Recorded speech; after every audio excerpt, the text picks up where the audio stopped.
El Éxodo es el segundo libro del Tanaj judío y del Antiguo Testamento de la Biblia cristiana. Según la tradición judeocristiana, la autoría del libro es atribuida a Moisés en torno al año 1512 a.C.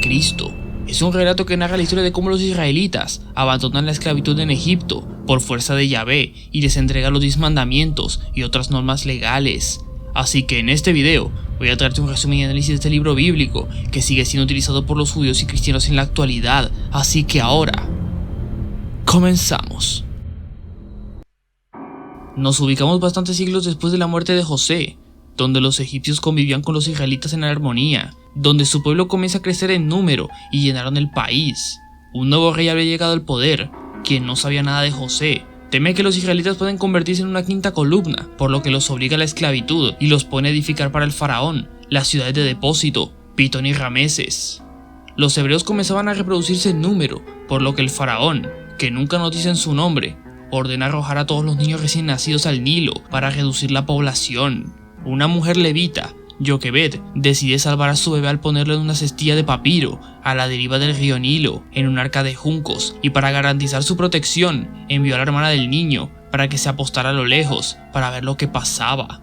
Pero ocurrió algo imprevisto. Bajó la hija del faraón para bañarse en el río, y mientras sus doncellas se paseaban por la orilla del río, divisó la cestilla entre los juncos y envió una criada suya para que la cogiera. Al abrirla, vio que era un niño que lloraba. Se compadeció de él. Por simpatía hacia el niño hebreo, lo cría como si fuera suyo, pagándole a Joquebed la crianza. Sin embargo, con el pasar de los años, el niño creció y ella lo llevó entonces a la hija del faraón, quien lo tuvo por hijo y lo llamó Moisés.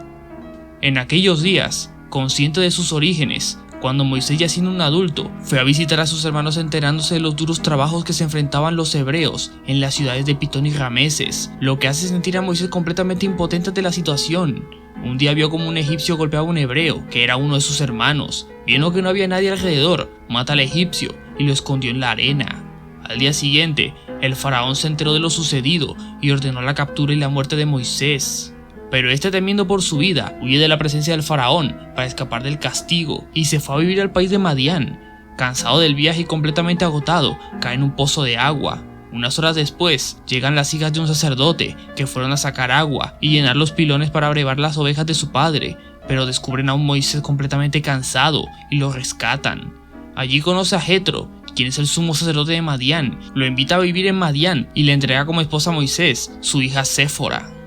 Con el pasar de los años, Moisés trabaja arduamente en Madián, cuidando de sus ovejas, junto con su esposa Séfora, hasta que un día, buscando una de sus ovejas perdidas, se encuentra en una cueva donde el ángel de Yahvé se le apareció en forma de llama de fuego, en medio de una zarza. Moisés vio que la zarza estaba ardiendo, pero no se consumía. Cuando vio Yahvé que Moisés se acercaba para mirar, este le advirtió que primero tenía que quitarse las sandalias ante él, puesto que estaba en tierra sagrada. Moisés hizo esto y se cubrió el rostro escuchando atentamente lo que Yahvé estaba por informarle. Este se presenta como el que es, Yahvé, el Dios de Abraham, Isaac y de Jacob, y le revela que tiene un plan de liberar a los israelitas de Egipto y lo elige a él como el liberador que los guiará en dicho éxodo. Le entrega un bastón y desaparece. Ante esta situación, Moisés corre de regreso con su esposa y juntos se proponen regresar a Egipto para cumplir con el mandato de Yahvé. En el viaje de vuelta a Egipto, se enteran que el faraón había muerto hace años y que ahora empezó a gobernar otro faraón, que tampoco nos dicen su nombre. Moisés se reúne con su hermano Aarón y lo pone al día de la situación y les informa a los israelitas del plan de Yahvé. En la corte del nuevo faraón, Moisés y Aarón se presentan y le informan que tienen que liberar a los hebreos de los trabajos forzados.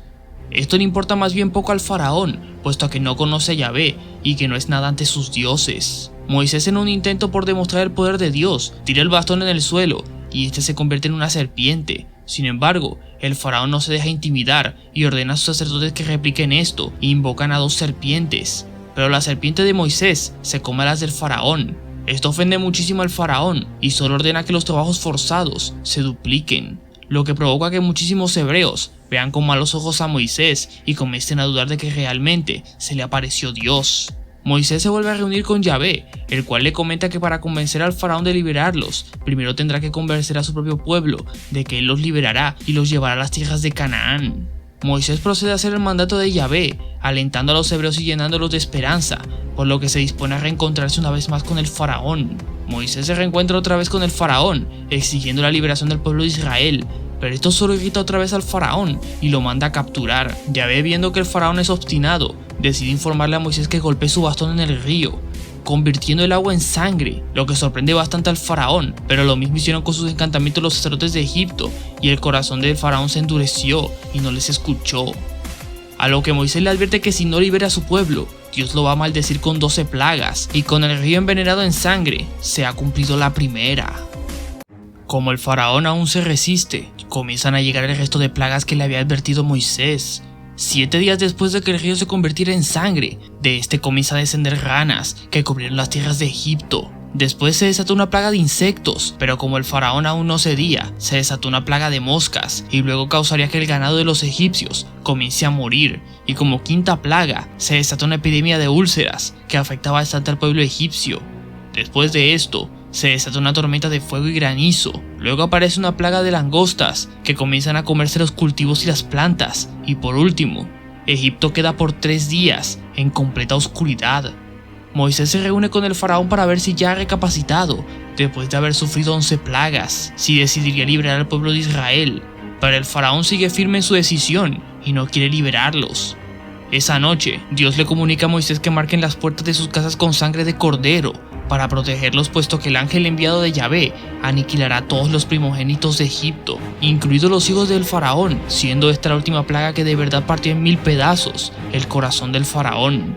Completamente devastado, el faraón libera al pueblo de Israel, y estos, siendo guiados por Moisés, comienzan a abandonar las tierras de Egipto, dirigiéndose al monte Sinaí, que para llegar deberán cruzar el mar Rojo. Sin embargo, cuando han llegado, la alegría que portaban se convierte en horror al darse cuenta que el faraón cambió de opinión y reunió un enorme ejército para capturar a los hebreos y que regresen a trabajar en Pitón y Rameses. Pero Yahvé bloquea su paso con un muro de fuego. En ese momento Moisés se acerca al mar, alza su bastón y clavándolo en el agua, divide las aguas permitiendo que los hebreos puedan cruzar. Ante esto el muro de fuego desaparece y el ejército egipcio comienza a perseguir a los hebreos. Pero las aguas se cierran sobre ellos una vez que todos los hebreos hayan cruzado, acabando con todo el ejército egipcio y al mismísimo faraón. Entonces los israelitas, agradecidos, hacen celebraciones, cantando canciones en honor a Dios. Antes de llegar al monte Sinaí, los israelitas primero llegan a Madián, donde se encuentran con Yetro, el sumo sacerdote, quien convence a Moisés de que nombre jueces para las tribus de Israel, a lo que éste accede. En el camino al monte Sinaí, los israelitas comienzan a quejarse y extrañar la vida que tenían en Egipto. Yahvé escucha sus quejas y les brinda agua y comida, haciendo llover maná para que coman. Finalmente, cuando los israelitas han llegado al monte Sinaí, Yahvé le brinda a Moisés los 10 mandamientos, que formarán parte de la ley mosaica, donde se le ordena al pueblo de Israel que no se le dé culto a otros dioses, sino solamente a Yahvé, y que la forma de adorarlo no es mediante estatuas, como lo hacían los egipcios, sino mediante oraciones y sacrificios de animales, que no se pronuncia el nombre de Dios en vano, que el sábado es el día donde no se debe trabajar, honrar a tu padre y a tu madre, no matar, no cometer adulterio, no robar, no dar falso testimonio contra su prójimo, no codiciar la casa de su prójimo, como su mujer, su criado y sus animales. Sin embargo, estas 10 primeras leyes no son las únicas que forman parte de la ley mosaica, ya que en el resto de lo que queda, aún se siguen dictando leyes al pueblo de Israel. Una vez que Dios terminó de darle la primera sección de la ley, este bajó del monte Sinaí y se encontró con algo que lo dejaría bastante indignado, y es que resulta que los israelitas construyeron un becerro de oro y comenzaban a rendirle culto. Esto enfurece demasiado a Moisés, puesto que en la ley era lo primero que se decía, por lo que arrojó las tablas de piedra y destruyó el becerro de oro. Como castigo, Moisés ordenó a los levitas que eliminaran a 3000 de los israelitas, y no contento con eso, Yahvé les envió una plaga que los va a perjudicar. Tras esto, Yahvé le ordenó a Moisés rehacer las tablas de la ley, con el agravante de que se tiene que construir un tabernáculo donde se guarde la ley.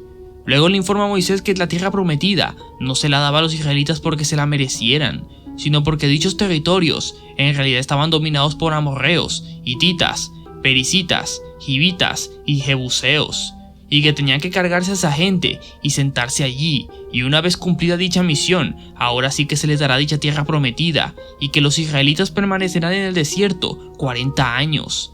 Moisés desciende de la montaña con el rostro transformado, A partir de ese momento, debe ocultar su rostro con un velo. Moisés reúne a los hebreos y les repite los mandamientos que ha recibido de Dios, que son guardar el sábado y construir el tabernáculo. Los israelitas hacen lo que se les ordena. A partir de ese momento, Dios habita en el tabernáculo y ordena el viaje de los hebreos.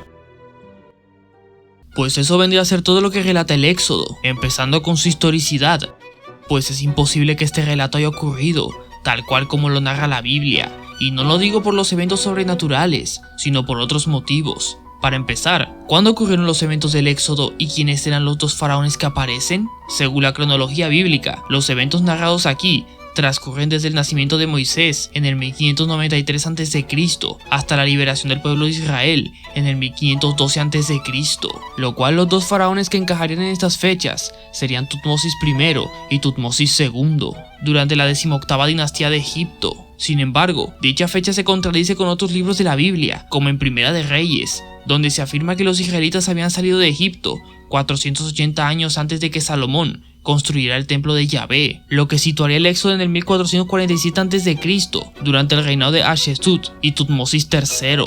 Pero las contradicciones no paran allí, puesto que al principio de la obra se menciona que los hebreos estaban edificando las ciudades de Pitón y Rameses, y dichas ciudades no existían en las dos anteriores fechas que mencionamos, sino que comenzaron a existir durante la 19ª dinastía del Imperio Nuevo de Egipto, más específicamente durante el reinado de Seti I y Ramsés II. Por lo tanto, ubicar el éxodo de manera histórica resulta difícil. También estarían otras problemáticas. Ninguno de los faraones que mencioné anteriormente murieron ahogados en el Mar Rojo. La mayoría murieron de causas naturales. Fueron momificados y no hay ninguna evidencia arqueológica en el Mar Rojo de ejércitos egipcios de la época en la que se sitúa el éxodo. Otro problema que afronta el éxodo es que no refleja la época en la que supuestamente se ambienta, ya que en las tres fechas que se dan, Egipto dominaba la región de Canaán, por lo que huir a Canaán no sería huir de Egipto. Y además, tanto el pueblo hebreo como el idioma hebreo no existían en ese momento, sino que la evidencia arqueológica y lingüística apuntan a que empezaron a existir unos siglos después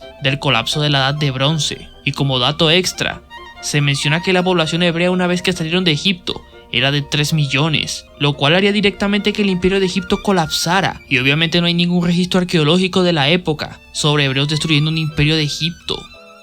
Frente a estos obstáculos ineludibles, el éxodo es considerado como una leyenda creada por Israel para mostrar cómo Dios los protegió desde sus inicios.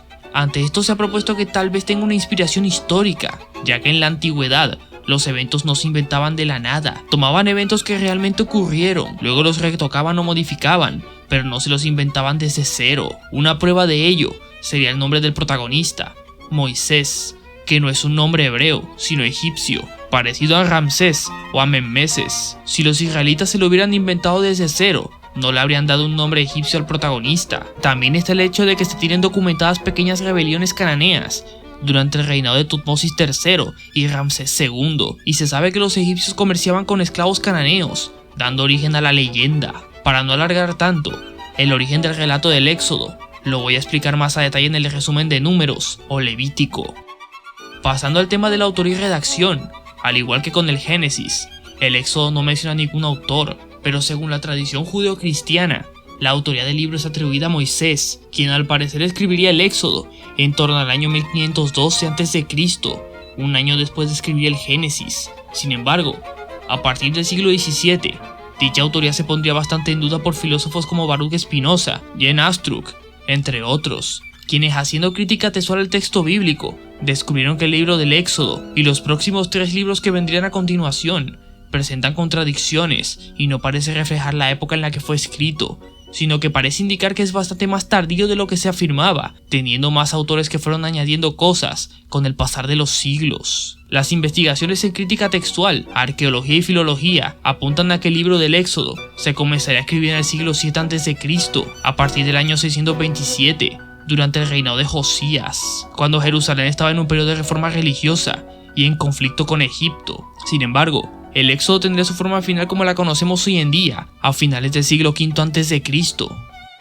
Por último, pasando a hablar de la obra, esta toca temas recurrentes, como el liderazgo, la esclavitud, la religión y la valentía, idealizado a través del protagonista, quien es el centro de la obra y presentado como alguien tímido que le cuesta hacer lo que Dios le ordena, y necesita de la ayuda de su hermano Aarón para comunicarse con el faraón y así con otros personajes. Al igual que con el Génesis, el Éxodo también presenta relatos trágicos, masacres e injusticias, como la muerte de los primogénitos de Egipto, que demuestra que los hebreos en cuanto a su percepción de moral no eran nada diferentes a los egipcios, o la masacre de los 3000 israelitas, ordenadas por Moisés, o el hecho de que Yahvé intentara matar al hijo de Moisés solo porque no estaba circuncidado.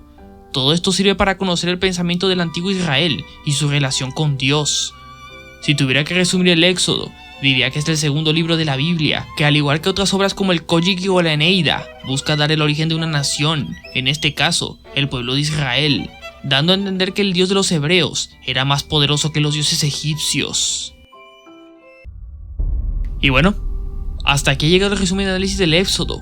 ¿Te gustaría que hiciera más resúmenes y análisis de otros libros de la Biblia? Por favor, me lo puedes dejar en los comentarios. Además de eso, dale me gusta al video recomiéndame otros temas similares. Puedes suscribirte al canal y así me ayudas muchísimo. Y nos vemos en el próximo video. Chao.